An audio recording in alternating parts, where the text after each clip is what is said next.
तर मी ना आता संजीच्या टिफिनसाठी मस्त असा बनवला होता बीटचा पराठा आणि बीटचा पराठा खरंच खूप टेस्टी असते बरं का. त्यामुळे तुम्हाला बीट असं खायला आवडत नसेल ना, तर पराठ्याच्या माध्यमातून खात जावा. नंतर नाश्त्यासाठी चहा बिस्किट केलतं, पण तो काय म्हणला, "मला काय चहा बिस्किट खायचं नाही." त्यामुळं मग त्याच्यासाठी मग दूध पित असतो तो हॉर्लिक्सवालं, तर हॉर्लिक्स मिक्स करून दूध दिलं थोडंसं आणि दूध पिऊनच मग आज स्कूलला जायचं चाललं होतं त्याचं. आणि तुम्हाला सांगू का, रात्री ना आमच्याकडं इतका भयंकर असा मोठ्याच्या मोठ्या विजा चमकून थोडासा पाऊस पडला बरं का, पण विजा इतक्या चमकत होत्या ना, तर त्या विजाच्या आवाजाने असं थोडीशी भीती पण वाटत होती. तुमच्याकडे रात्रीचा पाऊस झालाय का नाही, तर ते मला कमेंट करून नक्की सांगा बरं का.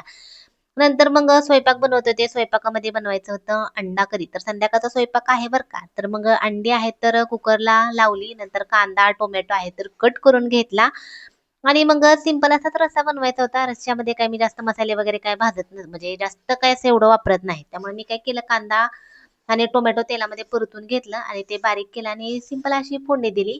तर जास्त तेल, मसाले वगैरे न वापरता सिंपलमध्ये पण असं छान लागतात भाज्या. तर इथे बघू शकता कमी तेलकट असं आपली अंडा करी तयार झाली. मग काय स्वयंपाक झाले की गरमागरम जेवण करून घ्यायचं. जेवणामध्ये रोट्या केल्या. चला या पटकन जेवण करायला. मिनी ब्लॉग कसा वाटलाय कमेंट करून नक्की सांगा.